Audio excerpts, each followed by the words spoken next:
नमस्कार बच्चों, आप सभी का स्वागत है आपके अपने यूट्यूब चैनल होम साइंस में, जहाँ पे आज आप सभी देखने वाले हैं MA third semester home science की क्लास पेपर 2 है। ठीक है, पेपर 2 है, थर्ड क्लास है और क्लास आपकी थर्ड है और सेमेस्टर 3 है। ठीक है, थर्ड क्लास एंड सेमेस्टर 3 है और क्लास भी थर्ड है। ठीक, इसके पहले 2 क्लासें हो चुकी हैं जो आपके लिए बहुत इंपॉर्टेंट हैं। आप जो बच्चे नहीं देखे हैं जा कर के देख लें। ठीक है, सभी सेशन बहुत इंपॉर्टेंट होते हैं। जिन बच्चों को पीडीएफ चाहिए वो ज्वाइन बटन पर क्लिक करें और वहाँ से क्लास ज्वाइन करें। वहाँ पे आपको इम्पॉर्टेंट क्लास भी दी जाएंगी और साथ में आप ज्वाइन बटन पर क्लिक करते हैं, जैसे ही क्लास ज्वाइन करते हैं स्क्रीनशॉट लेकर के व्हाट्सअप नंबर पर सेंड करिए, वहाँ से आपको पीडीएफ मिलेगा। ठीक है, पूरे सिलेबस का पीडीएफ आपको प्राप्त होगा। ठीक है, जो क्वेश्चन आंसर हैं। ठीक है बेटा, तो आगे बढ़ते हैं, टाइम वेस्ट नहीं करेंगे। जो फर्स्ट टाइम जुड़े हैं जल्दी से चैनल को सब्सक्राइब करें। ग्रुप अगर हो किसी का तो ग्रुप में ज़रूर शेयर करें, क्योंकि बच्चों आप सबके ज़रिए और भी बच्चों को इसका लाभ मिल सके। ठीक है, तो आप सब ग्रुप में जल्दी से शेयर करें और फर्स्ट टाइम जुड़ें चैनल को सब्सक्राइब करें। आगे बढ़ते हैं। पहला प्रश्न आपकी स्क्रीन पर आ गया है, जल्दी से लाइक करिए और कमेंट करिए। पहला प्रश्न आपकी स्क्रीन पर आ चुका है। प्रश्न हमारा पहला कह रहा है, प्रसार के दर्शन की विशेषताएं बताइए। प्रसार दर्शन की विशेषताएं क्या है, इंपॉर्टेंस ऑफ प्रसार दर्शन।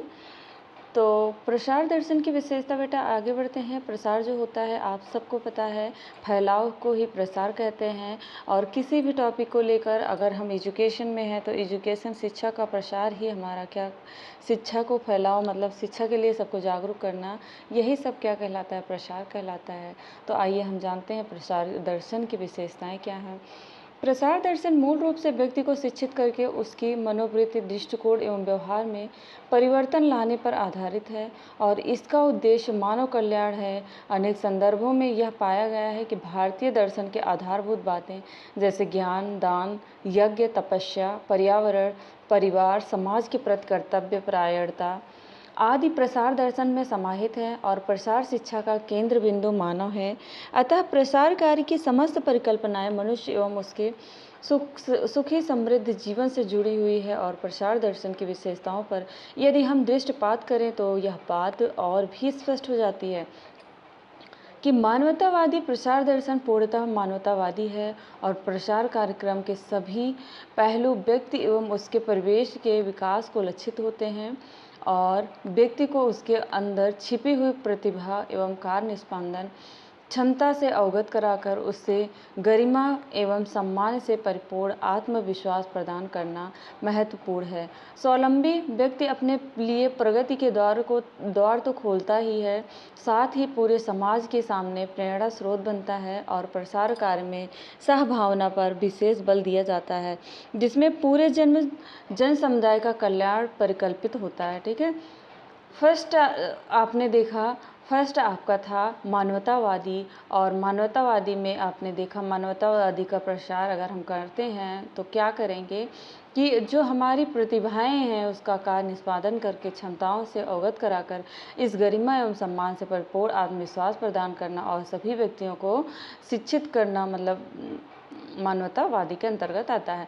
नेक्स्ट आता है तात्विक। तात्विक प्रसार दर्शन क्या है। तात्विक दर्शन यह समझाता है कि प्राथमिक एवं मौलिक आवश्यकताएं प्रमुख महत्व रखती हैं। जो हमारी प्राथमिक आवश्यकताएं होती हैं, आप बताइएगा कमेंट में प्राथमिक आवश्यकताएं कौन कौन सी होती हैं। ठीक है, प्राथमिक आवश्यकताएं, मानव की प्राथमिक आवश्यकताएं कौन कौन सी होती हैं कमेंट में बताइएगा। जिनको नहीं पता लास्ट में आपको ज़रूर बताएंगे। ठीक है, मनुष्य का जीवन तभी सुखी हो पाता है जब उसकी मौलिक आवश्यकताओं की पूर्ति होती है तथा उसकी मूलभूत समस्याओं का निदान होता है। थर्ड आता है यथार्थवादी। व्यक्ति सर्वोपरि संसाधन है, यह एक निर्विवाद सत्य है।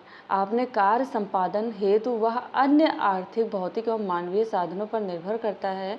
प्रसार दर्शन यथार्थवादी होने के कारण स्थानीय उपलब्ध साधनों पर विश्वास रखता है और उपलब्ध साधनों में ही संभावनाएं ढूंढी जाती हैं तथा स्थानीय स्तर पर ही समस्याओं के निदान निकाले जाते हैं। 4 आता है प्रयोगवादी।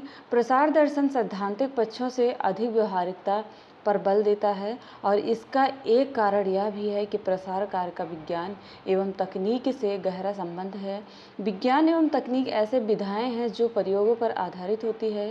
वास्तव में प्रसार कार्य एक दोहरी प्रणाली है जिसे हम लैब टू लैंड प्रोग्राम के अंतर्गत प्रयोगशाला में विकसित तकनीकों को गांव तक पहुंचाया जाता है। ठीक है, ये प्रयोगवादी जिसको कहते हैं एक्सपेरिमेंटल प्रयोग करना, लैंड टू लैंड प्रोग्राम रखना, ठीक है, लैब टू लैंड, और इसमें विकसित तकनीकों को गांव तक पहुंचाना, जो हमारी टेक्नोलॉजी है उसको उसके बारे में सबको शिक्षित करना, गांव तक पहुंचाना, नई नई प्रयोगशालाएं खोलना तथा संबंधित सफलताओं असफलताओं एवं समस्याओं का विश्लेषण पुनः प्रयोगशाला में किया जाता है।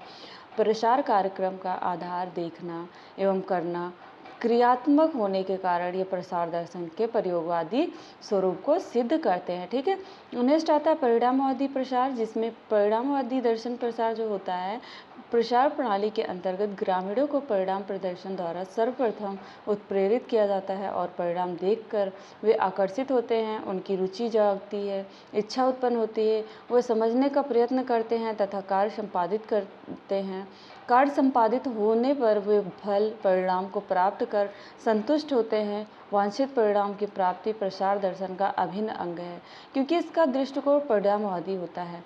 नेक्स्ट आता है आदर्शवादी प्रसार शिक्षा का दर्शन उच्च आदर्शों पर विस्थापित होता है, क्योंकि भारतीय दर्शन भी जीवन को आदर्शमय बनाने की प्रेरणा देता है और आदर्शों को लक्षित जीवन अपने आप में पूर्णता की प्राप्ति करता है। ठीक है, प्रसार शिक्षा का आदर्शवादी स्वरूप प्रसार कार्यकर्ता को ग्रामीण के समक्ष ऊंचे आदर्श रखने की स्वतंत्रता प्रदान करता है और इससे वे अपनी वास्तविक स्थिति एवं वांछित स्थिति के मध्यांतर को स्पष्ट समझ पाते हैं। ग्रामीणों की प्रयत्नशीलता पर इसका मनोवैज्ञानिक प्रभाव पड़ता है।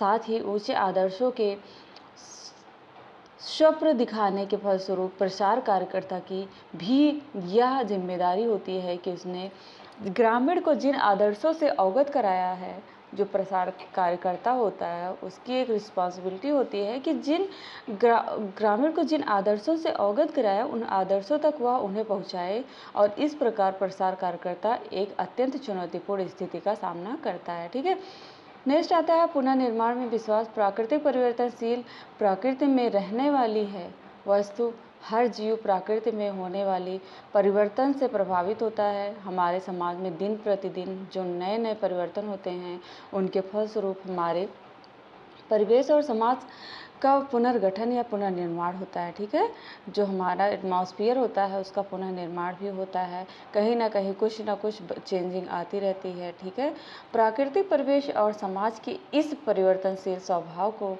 ध्यान में रखकर ही प्रसार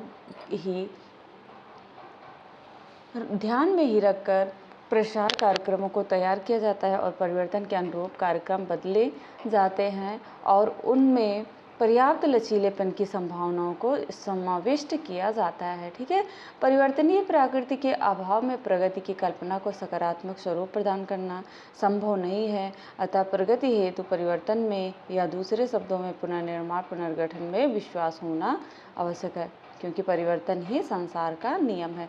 तो आई होप आज का प्रश्न आपको ज़रूर समझ में आया होगा, प्रसार दर्शन। तो मिलते हैं नेक्स्ट वीडियो में नेक्स्ट टॉपिक के साथ। तब तक के लिए जय माता रानी। पढ़ते रहो, मुस्कुराते रहो। आप सभी का दिन अच्छा हो। जैसा कि आप सबको पता है, एक ही प्रश्न हो जो आप पढ़ लें और अच्छे से याद हो। इस पर जितने भी प्रश्न होंगे इंपॉर्टेंट ही होते हैं। ठीक है, मिलते हैं नेक्स्ट वीडियो में नेक्स्ट टॉपिक के साथ। तब तक के लिए जय माता रानी।